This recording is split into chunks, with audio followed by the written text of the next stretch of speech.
حضرت عمر جن کو تخت حکومت پہ بیٹھتے تھے اور ان کا تخت کو سونے زبرجد کا نہیں تھا، مسجد نبوی کی چٹائی تھی، اور سارا دن وہاں بیٹھ کے لوگوں کی باتیں سنتے، اور جب رات کے اندھیرے گہرے ہوتے عمر بھیس بدل کے مدینے کی گلیوں کا گشت کرتے۔ کہا تمہارے گھر سے دھواں نکل رہا ہے اور بچے رو رہے ہیں، ان کو کھانا کیوں نہیں دیتی؟ کہنے لگی عمر کی جان کو رو رہی۔ عمر کے پاؤں تلے سے زمین نکل گئی۔ کہا کیا ہوا؟ کہا 3 دن سے ہمارے ہاں کھانے کے لیے کچھ نہیں ہے، روزانہ بچے روتے ہیں اور میں ہنڈیا کے اندر پتھر ڈال کر کے نیچے سے آگ ڈالتی رہتی ہوں کہ بچے انتظار کر کر کے سو جائیں گے، کم بخت سو بھی نہیں رہے، اور وہ پتھر پکیں گے بھی کیا، اور میں عمر کی جان کو رو رہی ہوں۔ حضرت عمر کا کلیجہ دہلنے لگا، فوراً پلٹے، واپس بیت المال میں آئے، گھی کا ایک کنستر لیا، آٹے کی بوری لی، مرچ مسالہ جات بہت کچھ اٹھایا، اپنے کندھے پہ رکھا، بوری اپنی کمر پہ لا دی۔ عمر بیت المال سے نکلے تو آپ کے خادم اسلم نے دیکھ لیا، آگے بڑھا، کہا میرے آقا میں اٹھاتا ہوں۔ عمر کی آنکھوں میں آنسو ہے۔ کہا اسلم قیامت کے دن میرا بوجھ اٹھا لو گے؟ کہا قیامت کے دن تو اپنا اپنا بوجھ اٹھانا پڑے گا۔ کہا عمر کو آج اپنا ہی اٹھانے دو۔ حضرت عمر وہ گھی کا کنستر اور وہ آٹے کی بوری سر پہ اٹھائے ہیں اور اس خاتون کے گھر جاتے ہیں اور دستک دیتے ہیں۔ وہ جب دیکھتی ہے اس کی جان میں جان آ جاتی ہے۔ کہا جلدی جلدی آٹا گوندو، اور عمر سبزی کاٹنے لگ جاتے ہیں۔ حضرت عمر رضی اللہ تعالی عنہ سبزی تیار کر دیتے، ادھر آٹا گند جاتا ہے، اور پھر اوپر چولہا رکھا جاتا ہے، چولہے کے اندر آگ رکھی جاتی ہے، وہ کھانا پکانے لگتی ہے، آگ بجھتی ہے۔ تاریخ نے لکھا ہے آگ بجھنے لگتی ہے، عمر جھک کر کے پھونکے مارتا ہے، عمر جھک جھک کے پھونکے مارتا ہے۔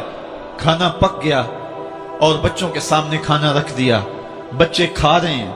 اب بچے رو رو کے نڈال ہو چکے تھے۔ حضرت عمر اپنے ہاتھوں کو اور اپنے گھٹنوں کو اور اپنے پاؤں کو زمین پہ لگا کے، جس طرح بکری کا بچہ چلتا ہے، ویڑے کے اندر کبھی ادھر چلتے ہیں کبھی ادھر چلتے ہیں، تاکہ بچے مجھے دیکھ کے خوش ہوں اور دل میں کہتے عمر جتنا رلایا ہے اب اتنا ہنسانا بھی پڑے گا۔ تو کبھی عمر امیر المومنین، یہ میں کسی آج کے جو ہے وہ لوگوں کے ووٹوں پہ منتخب ہونے والے حکمران کی کہانی نہیں سنا رہا، میں اس عمر کی کہانی سنا رہا ہوں جو 23 لاکھ مربع میل کا حکمران ہے، آدھی دنیا کا بادشاہ ہے۔ حضرت عمر جو ہے جس طرح بکری کا بچہ چلتا ہے، اس طرح اپنے ہاتھ اور اپنے گھٹنے زمین پہ ٹیک کر کے جو ہے وہ اس طرح چلتے ہیں۔ بچے عمر کو دیکھ کے مسکراتے ہیں۔ جب بچے مسکرانے لگے تو حضرت عمر نے اس خاتون سے کہا بڑھیا عمر کو معاف کر دے۔ اس نے کہا تو اتنی ہمدردی کیوں کرتا ہے؟ کہا عمر بیچارہ بڑا پھنسا ہوا ہے، فکر ہے اس کو یرموک و فسطاط و حلوان کی، جب فتح ہے مصر تو تیاری ہے ایران کی، آتے جاتے وفد سے ملاقات بھی کرتا ہوگا اور شب کو معلوم حالات بھی کرتا ہوگا، کانٹوں میں الجھی ہوئی بیچارے کی جان ہے، نیند اس کو بھی آتی ہے، آخر وہ انسان ہے، میری بہن عمر کو معاف کر دے۔ اس نے کہا نانا عمر کی بات میرے سامنے نہ کر، قیامت کا دن ہوگا، عمر کا گریبان ہوگا اور میرا ہاتھ ہوگا۔ جب اس نے یہ بات کہی تو عمر برداشت نہ کر سکے، بچوں کی طرح بلک بلک کے رونے لگے۔ کہا وہ بد نصیب عمر تیرے سامنے ہے، آج ہی کہلا جو کہنا ہے، قیامت کے دن مجھے معاف رکھنا۔ اس نے کہا تو عمر ہے؟ کہا بد نصیب عمر تیرے سامنے کھڑا ہوں۔ میرے عمر کہتے ہیں اگر دجلہ کے کنارے ایک بکری کا بچہ بھی پیاسا مر گیا، اس کا حساب بھی عمر سے لیا جائے۔